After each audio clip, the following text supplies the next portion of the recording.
avant qu'il lui frappe. Voilà pourquoi les anges vont dire à Lot, de sortir. Il dit à Lot de sortir d'abord avant que lui frappe Sodome et Gomorrhe. Est-ce que vous voyez ça? Donc Dieu fait de répéter ce qui était passé.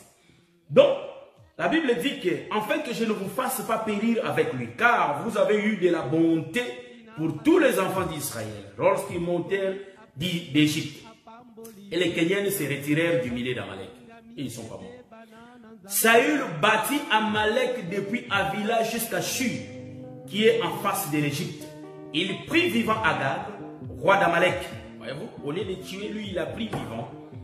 Il lui a pris vivant. Et il dévoie par interdit tout le peuple en passant au fil de l'épée. Mais Saül et le peuple épargnèrent Agag, qui est le roi d'Amalek, et les meilleurs brebis, le meilleur bœuf, le meilleur bête de la seconde portée, les agneaux gras et tout ce qu'il y avait de bon. Ils ne voulurent pas les dévouer par interdit et ils dévouèrent seulement tout ce qui était méprisable et chétif. Voyez-vous?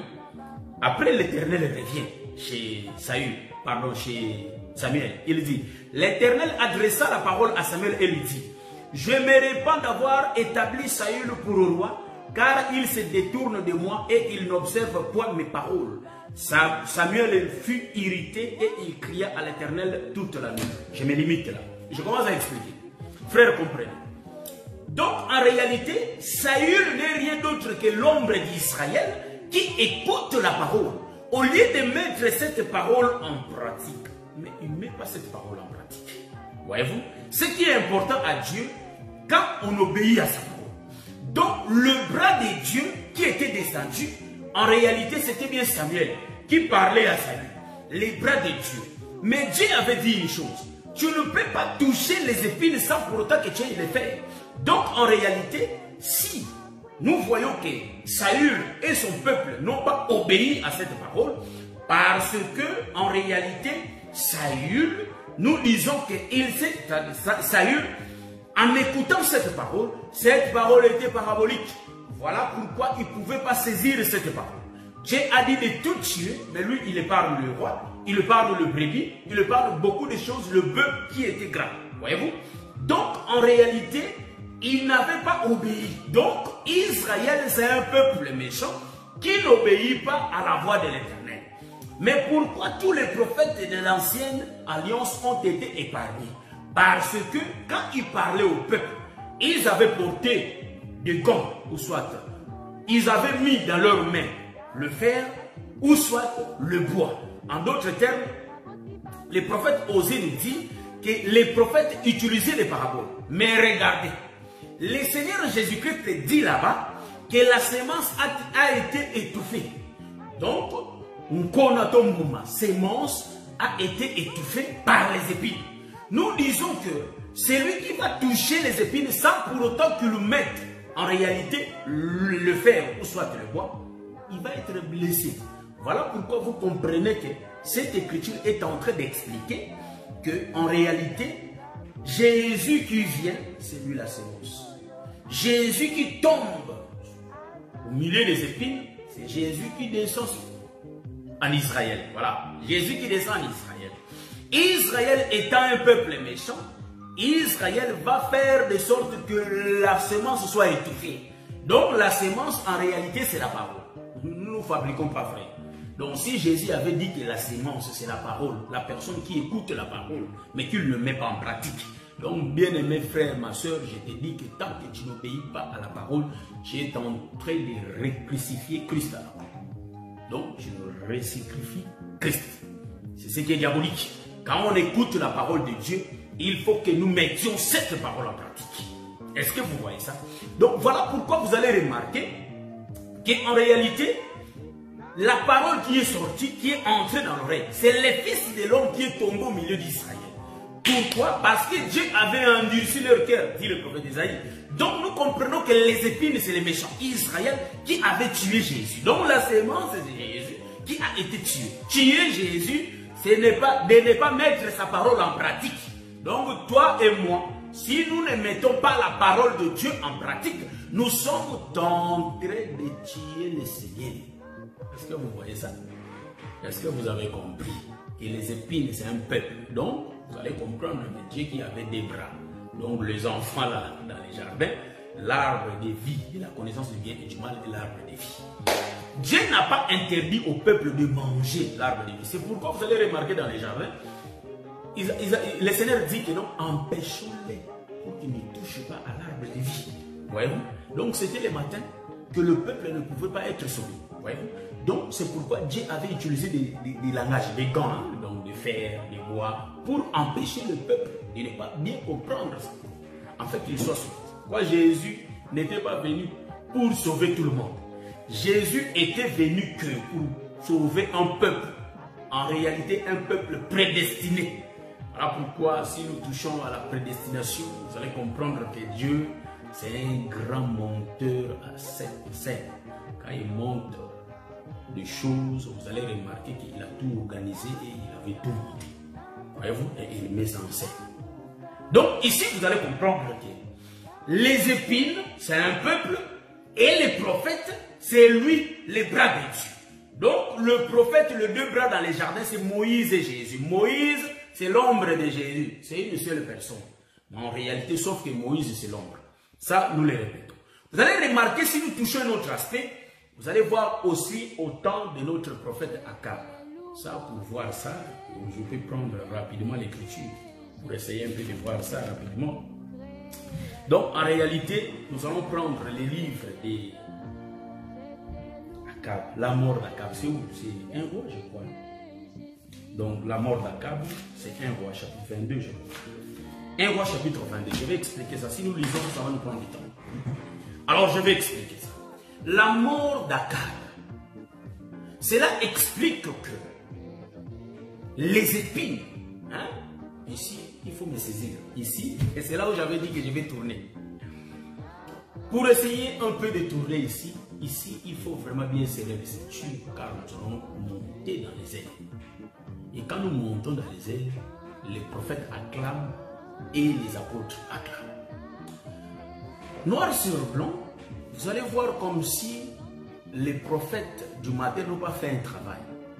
Si les prophètes du matin ont fait du bon travail, les prophètes ont enseigné la parole. Mais il y avait des gens, c'est la race des prophètes qui ont été sauvés.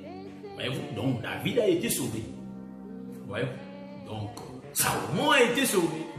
Voyez? Donc le prophète Josias a été sauvé. Pardon, le roi Josias. Est-ce que vous voyez? A été sauvé. Donc en réalité, excusez, les prophètes ont fait du boulot.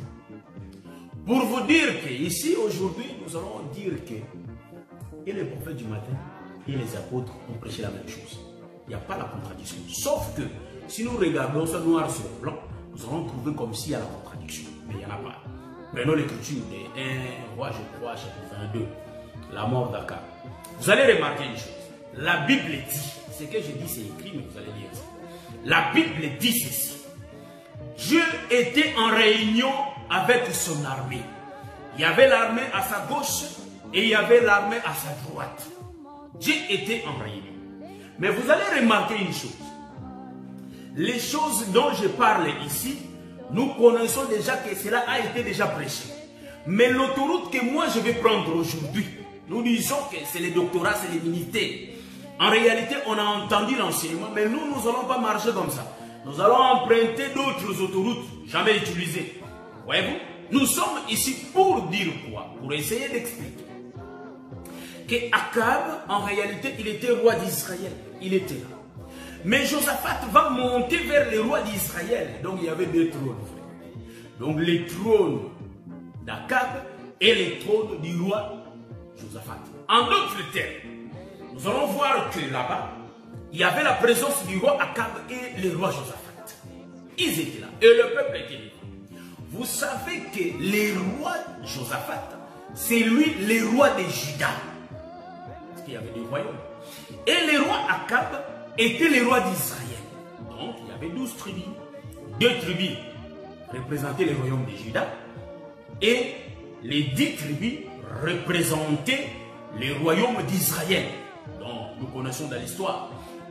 Israël, capitale Samarie. Et Juda, capitale Jérusalem. Ouais. Donc le roi Josaphat, ici je vais bien tirer les oreilles. Ouais. Le roi Josaphat, parce que tout le monde croit, il mélange l'histoire. Hein? Il mélange l'histoire des prophètes qui prophétisaient quand les deux rois étaient là. Voyez-vous? Les deux rois qui étaient là, il y avait les prophètes Sédécias. Hein? Sédécias, lui aussi c'était un grand prophète, à la manière des hommes. Voyez? Donc il avait la renommée. Donc, tout le monde connaissait c'est lui, comme d'autres ministres aujourd'hui. Voyez-vous? La renommée, ils savaient qu'ils avaient vraiment la renommée d'avoir Dieu, de parler de la part de Dieu. Voilà pourquoi vous allez remarquer que les rois avaient l'habitude, avant qu'ils montent en guerre, il faut qu'ils puissent consulter l'Éternel. Il faut que Dieu leur parle, il faut que Dieu puisse leur orienter. Maintenant le roi, Josaphat, quand il était là, les rois Akab dit, est-ce que vous savez aussi que Ramoth, je crois, Ramoth nous appartient, si je ne me trompe pas de la ville, je crois. Et c'est à nous. Mais cette ville était entre les mains des Philistins. Ouais, donc vous allez comprendre que ici, Sédécias était là. Et les autres prophètes étaient là. Les prophètes d'Akab. Je vous informe que ces prophètes-là n'étaient pas des prophètes de Baal. Ici, vous allez dire que... Comment ça? Parce que vous croyez que le roi Josaphat allait consulter l'Éternel au travers des prophètes de Baal? Non, non plus. C'était les vrais prophètes d'abord. Le vrai prophète. Ils étaient là. Ils sont en train de prophétiser, encourageant le roi Akab de monter à Ramoth. Est-ce que vous voyez ça? De monter pour aller faire la guerre. Et ils prophétisent, ils disent que le roi va partir, le roi sera vainqueur. Et le roi va rentrer. Ils ont vraiment menti, c'était la vérité. Est-ce que vous voyez ça? J'ai dit que c'était la vérité, j'ai dit amen au prophète. Sauf que, ici il faut comprendre le langage de Dieu. C'est pourquoi nous disons que, quand nous disons des choses, il faut nous croire. Parce que quand les dons parlent dans l'eau, c'est Dieu qui parle.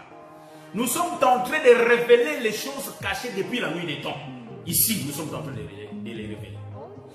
Les prophètes ils disent au roi, roi, majesté, il faut monter, il faut faire ça, il faut faire ça.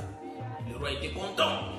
Mais le roi Josaphat dit, est-ce qu'il n'y a pas un autre prophète par qui on peut consulter l'Éternel?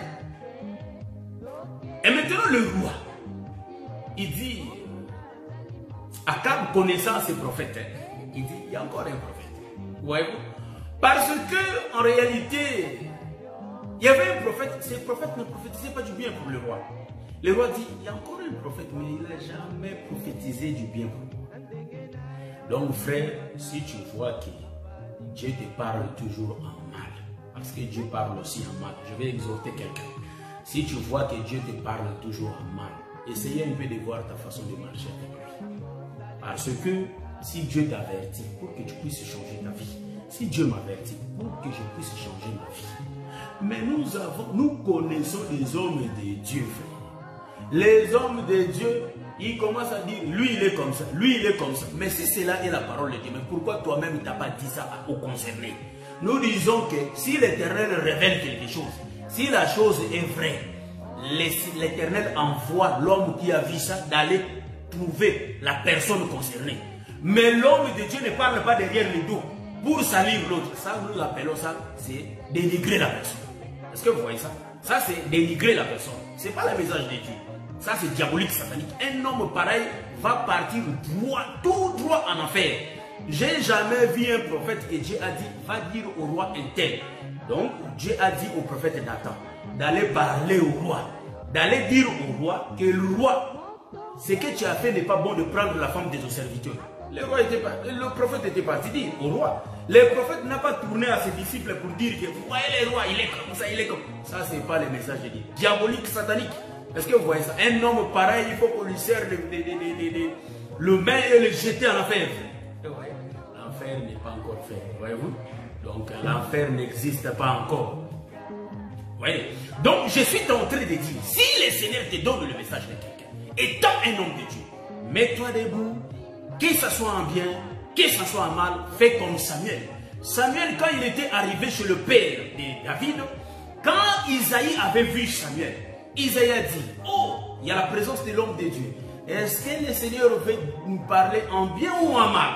Parce que Dieu parle en bien, il parle aussi en mal. Voyez-vous? Donc ici, vous allez remarquer, c'est à l'homme, quand tu entends que Dieu te dit de laisser ce que tu fais, il faut abandonner. Change seulement la vie, le Seigneur continuera avec toi.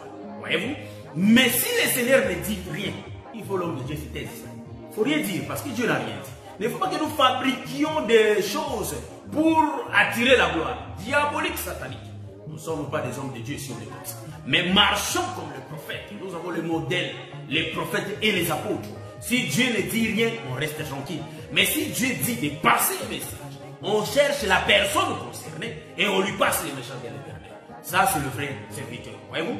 Donc, en réalité, ici, qu'est-ce que nous allons dire? Ici, nous allons dire ceci, que il y a un prophète ici, mais il ne parle jamais en bien. Il ne parle qu'en mal. Le roi Josaphat dit, consultons les qui viennent. Et maintenant, vous regardez la corruption entre les hommes de Dieu.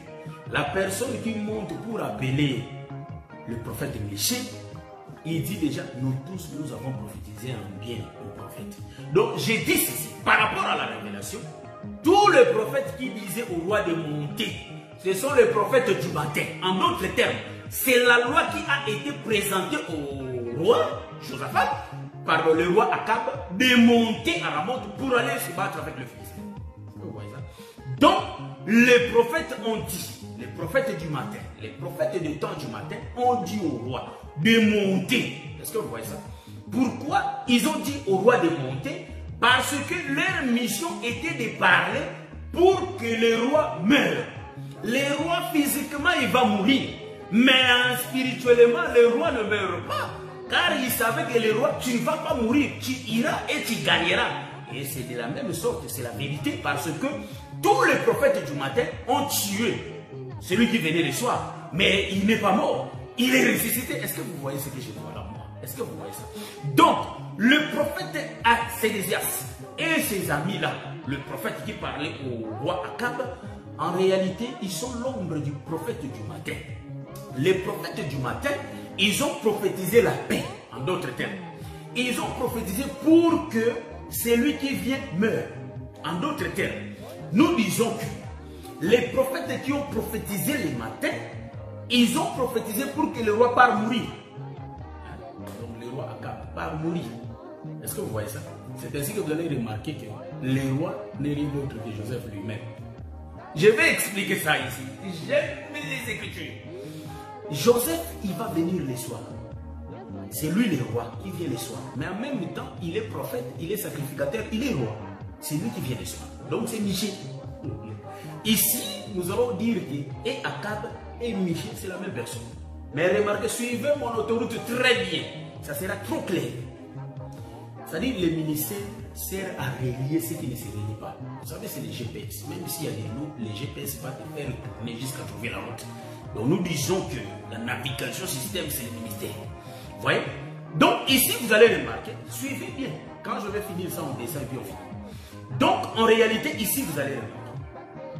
Les prophètes là du matin qui ont annoncé, c'est l'image des frères de Joseph qui ont, c'est-à-dire, ils se sont complotés contre leurs frères. Et maintenant, quand Joseph arrive, ils vont prendre Joseph, ils vont le jeter dans la citerne. Mais après, ils vont le faire sortir. Est-ce que vous voyez ça? Donc, entrer dans la citerne, mais la citerne est vide. Donc, en d'autres termes, entrer dans la citerne, c'est mourir. Et après, il sera remonté.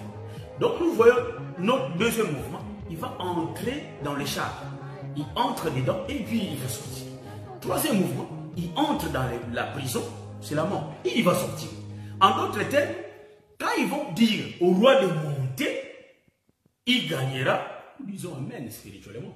Par rapport à la chair, c'est pourquoi nous avons dit la victoire dans les choses de Dieu, il faut mourir. Donc un acteur de Dieu meurt.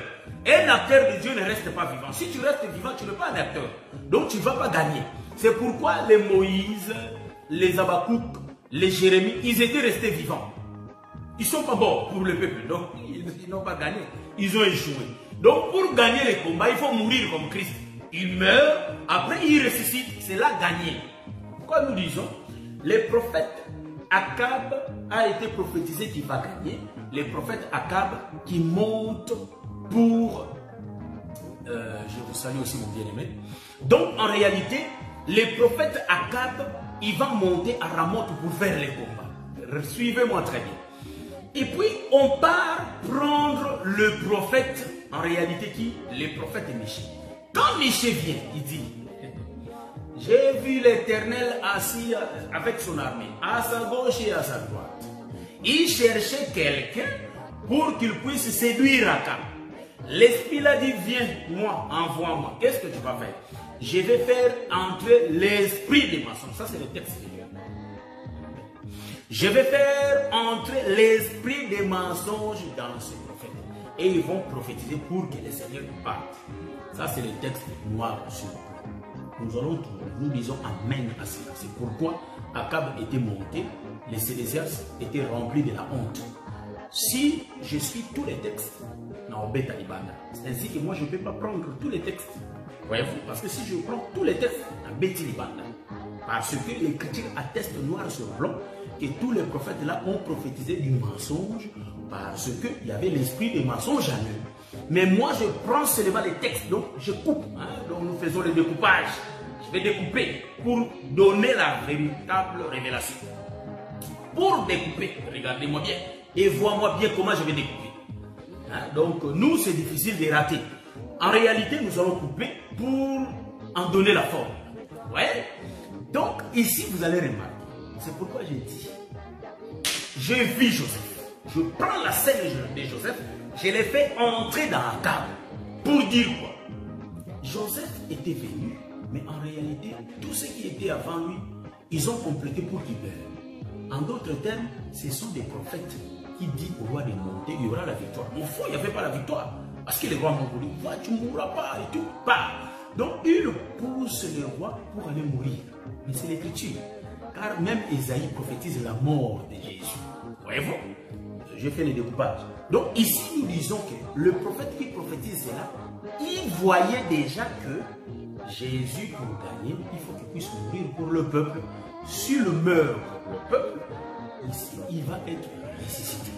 Et quand le Seigneur va le ressusciter, en réalité, c'est ça la victoire. Et le peuple sera sauvé.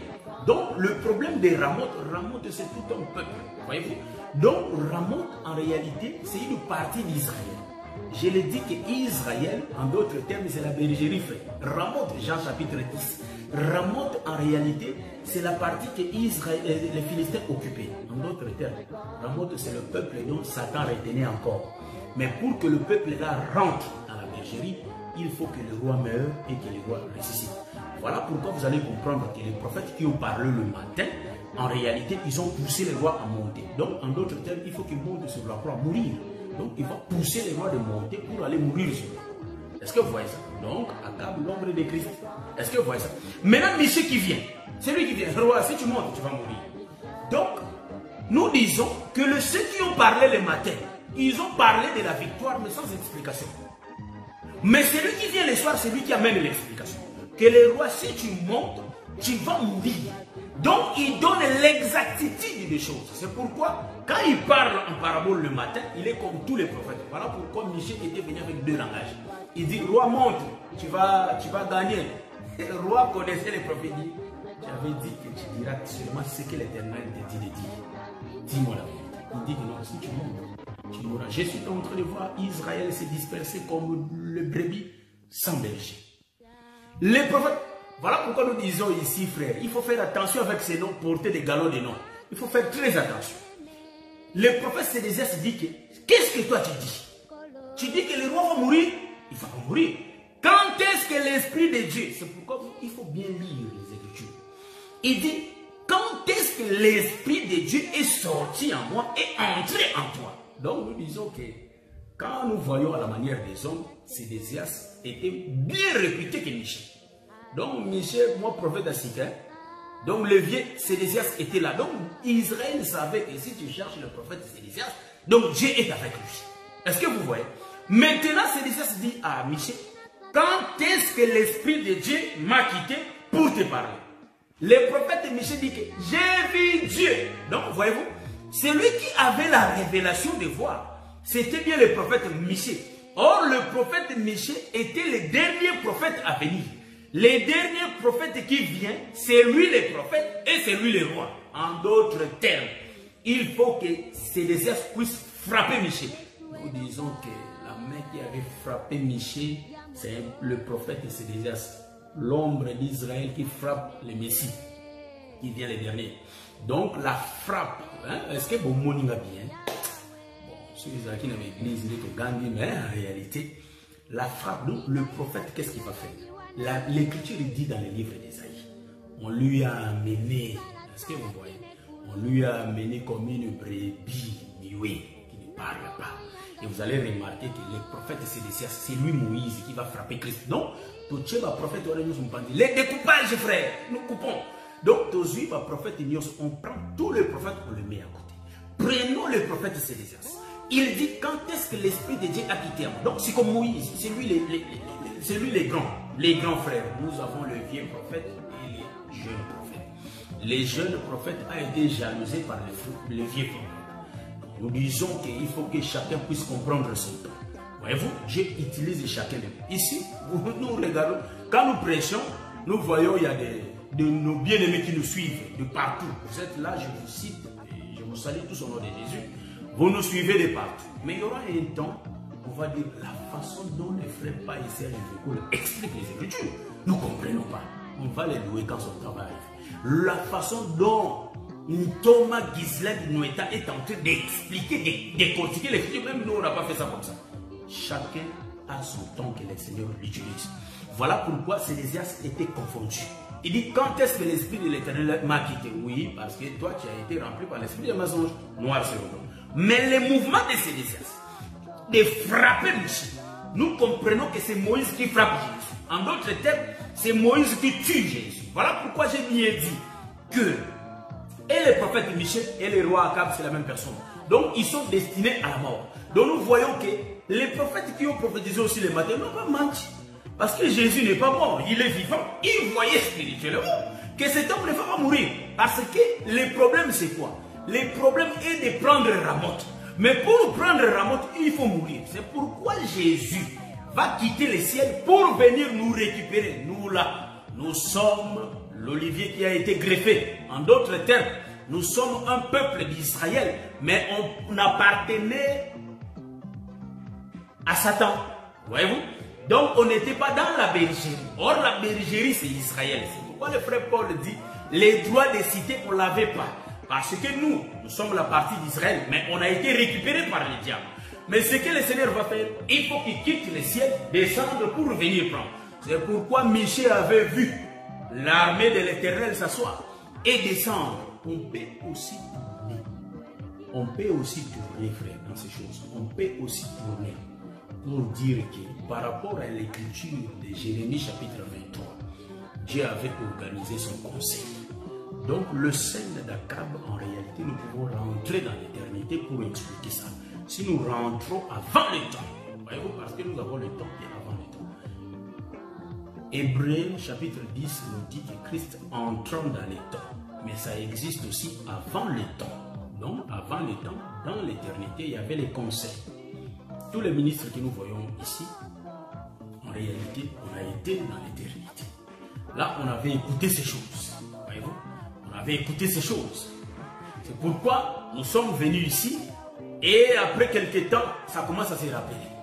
Voilà pourquoi, frère, vous allez comprendre que dans l'éternité, Dieu avait organisé un conseil. Il y avait tout le monde était là. Il monte le roi, il monte ceci, il monte ceci. Et on va entrer dans le temps pour que les choses soient exécutées, pour que les films soient réalisés. C'est pourquoi vous allez remarquer, quand on entre dans le temps, les rats Akab s'assoient. On a beaucoup de mouvements. Dans l'écriture d'Akab ici, beaucoup de mouvements.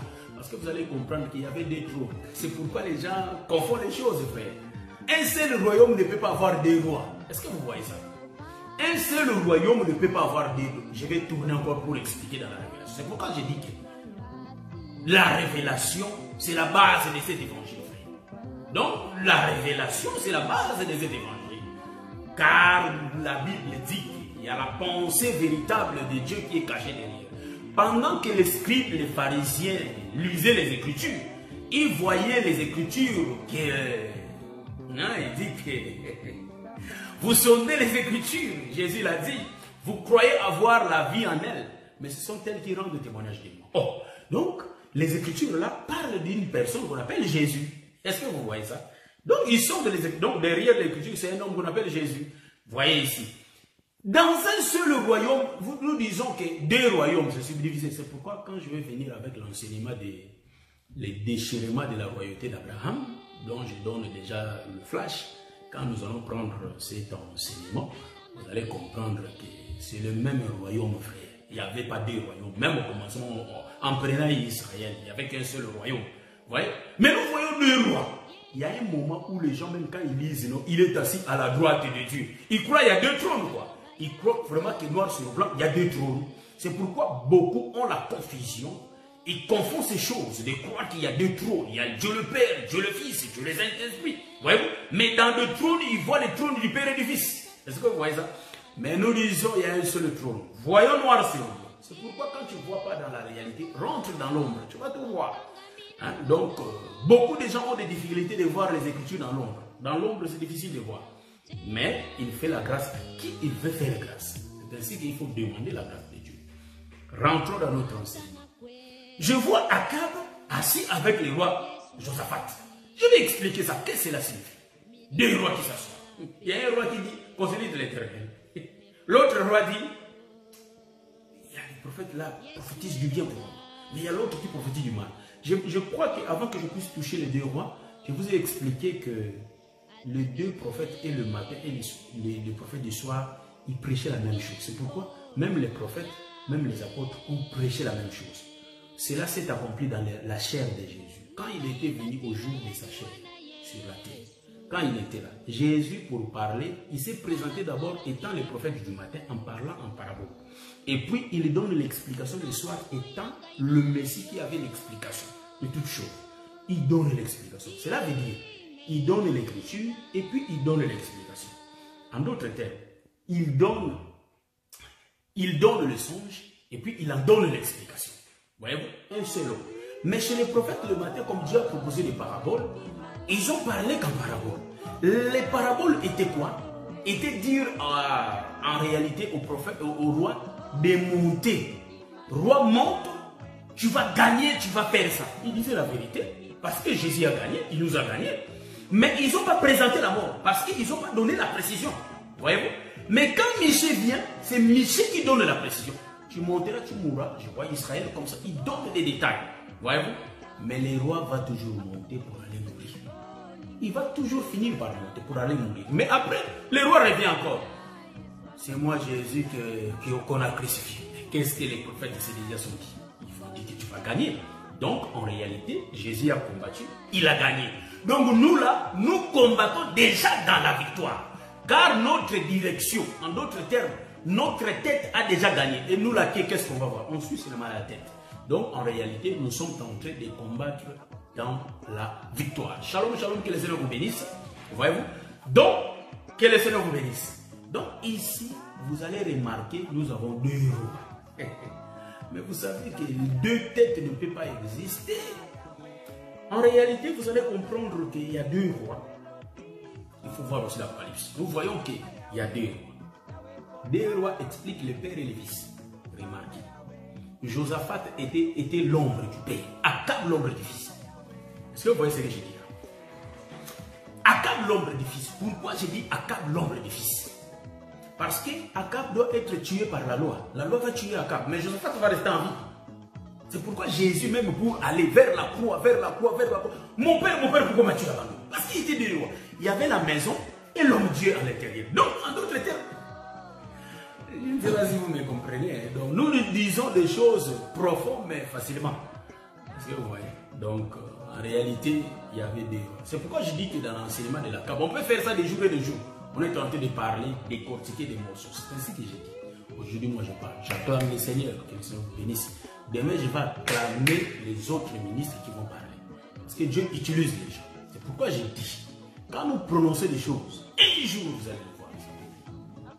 Car on voit déjà de loin. On voit déjà, je prononce des noms. On voit des lois, mais vous allez me donner raison. Même si ça se passe beaucoup d'années. Les Seigneur va te faire lever, tu commenceras à parler. Moi, je serai là pour te suivre. J'acclame. Que le Seigneur te bénisse. Donc, c'est pourquoi vous allez voir que quand bien même que le frère Pierre était là, quand le Seigneur Jésus-Christ marchait, ils mangeaient ensemble. Mais Paul n'était pas là. Mais le frère Paul n'a pas hésité d'acclamer. Vous allez m'excuser. Le frère Paul n'a pas hésité d'acclamer le frère Paul dans ce qu'il disait, dans ce qu'il écrivait. C'est ça l'humilité dans le ministère, la complémentarité. Vous voyez? Donc nous disons que la grâce de Dieu n'est pas un problème que Ngana Liboso. Non. Dieu fait la grâce à qui il veut faire grâce. Sauf que nous respectons la grâce de chacun. Est-ce que vous voyez ça? Donc nous savons qu'aujourd'hui moi je prêche. Mais peut-être viendra un jour nos bien-aimés, quand ils vont prêcher, peut-être il y aura des tonnerres. Voyez-vous, quand ils prêchent, il y a des tremblements de terre, on ne sait jamais. Bon, on n'a pas lu dans les Écritures, mais nous disons seulement que chacun, Dieu l'utilise de sa façon. Nous, ce que nous allons dire, que la moisson est grande, mais les serviteurs sont peu. C'est pourquoi le Seigneur continue à envoyer ses serviteurs. Il continue à envoyer ses serviteurs. Est-ce que Pierre a ça la joue? Parce que Paul, il y a des démarches, il y a des Ananias. Est-ce que vous voyez ça? Non. Pourquoi? Parce que c'est la grâce de l'Éternel. L'Éternel, c'est l'éternel. Moi, ça m'étonne. Moi, aujourd'hui, ça m'étonne. Parce que c'est l'œuvre de l'Éternel. Ce n'est pas l'œuvre des hommes, frère. Est-ce que vous voyez? L'œuvre là que nous sommes en train de faire n'est pas l'œuvre des hommes. C'est l'œuvre de l'Éternel. Ce n'est pas à nous. Mais pourquoi des tumultes au milieu de nous? Mais non, ce n'est pas notre œuvre. C'est à l'Éternel. Ça ne nous appartient pas. C'est le travail de Dieu. Alors laissons Dieu conduire son œuvre. Est-ce que vous voyez ça? C'est pourquoi je dis que je prêche. Je parle, c'est-à-dire, je ne prends pas le monopole de ces choses. Non, non plus. Mais en réalité, Dieu utilise ses serviteurs comme il le fait. Il fait la grâce à qui il veut faire grâce. Si nous voyons la grâce, nous allons acclamer. On ne va pas se fâcher parce qu'il y a une grâce qui monte. Non, on va acclamer parce qu'il y a une grâce qui monte. C'est pourquoi moi je dis aux hommes de Dieu qui croient que non, les gens commencent à devenir des ministres comme ça. Mais c'est toi qui te trompes. Dans chaque génération, Dieu élève ses serviteurs. Il faut bien lire les Écritures. Dieu n'est pas pauvre. C'est pourquoi il ne faut pas jamais être égoïste comme Élie. Bon, c'est l'expression, hein, c'est ma façon de parler. Élie croyait qu'il était seul. Mais non, il n'était pas seul. Quand il dit à Dieu, je suis resté seul, Dieu dit non, non, non, non, il y a encore 7000. Parce que Dieu n'est pas pauvre. La perfection, il y en a encore. Il y a les chiffres 7, la perfection. Vous voyez, il y en a encore. Voilà pourquoi, mes frères, vous allez comprendre qu'il y avait des têtes. Je rentre dans l'enseignement. 2 têtes. J'ai bien expliqué. Akab, l'ombre du fils, et le père, c'est Josaphat. Pourquoi j'ai dit que c'est Josaphat le père? Pourquoi je l'ai dit? Parce que, frère, vous allez remarquer qu'il y a le père et il y a le fils. Les 2 rois étaient ensemble. Ils vont monter ensemble pour aller se battre. Quand ils vont quitter leur trône, ils vont entrer dans le temps. À comprendre que Jésus avait dit, celui qui m'a vu a vu le Père. Quand tu regardes dans les yeux charnels, tu vas voir que non, il y a Jésus, mais tu ne vois pas le Père. Le Père était dans le Fils. Nous disons qu'il y avait 2 personnes. Il y avait et les corps, hein, voyez-vous, et les temples, et Dieu à l'intérieur. Donc Adam qui marchait avec Dieu. Parce que le souffle de l'Éternel était dans lui. Donc Adam qui est le tabernacle et Dieu était dans le tabernacle. Nous disons que Akab, en réalité, c'est lui. Les temples, Josaphat était en lui.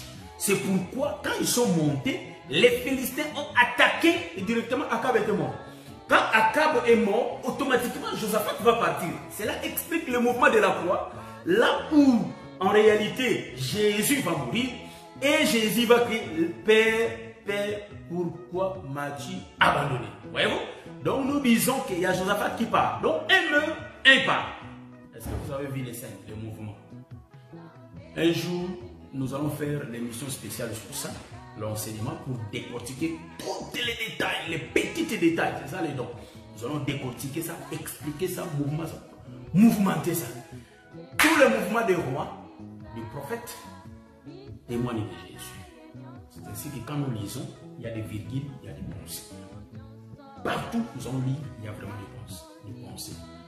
Nous savons que cette écriture a été déjà exploitée, mais par la grâce de Dieu, le Seigneur nous fera encore la grâce de les exploiter prochainement.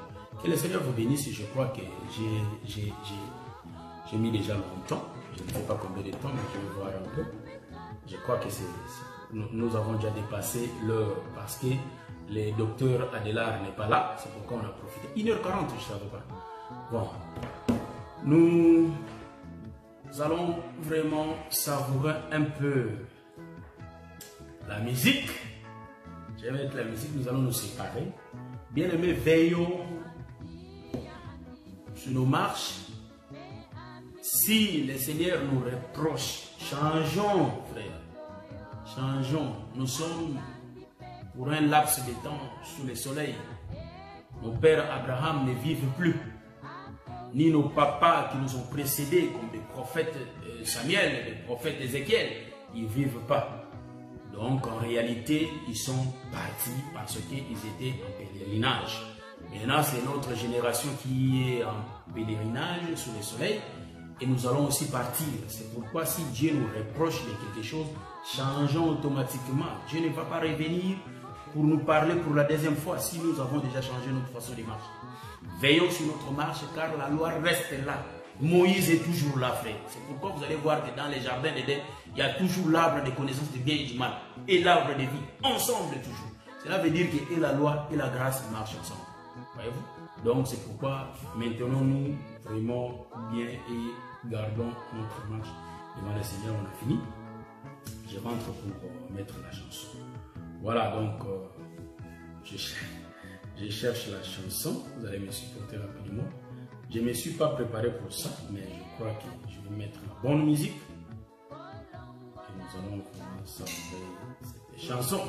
Vous voyez, donc nous allons savourer cette chanson. Par la grâce. Oh les amis, le collet à Siona. Mokoko ya basani. Mamoko no beti la kanani. Kata kwa kutoka beti la Yesu. Gloire à Jésus. Louez l'Éternel. Louez-le au sein de la promesse. Louez-le avec Jésus. Louez-le avec les tambourins et avec les barres. Alléluia. Alléluia.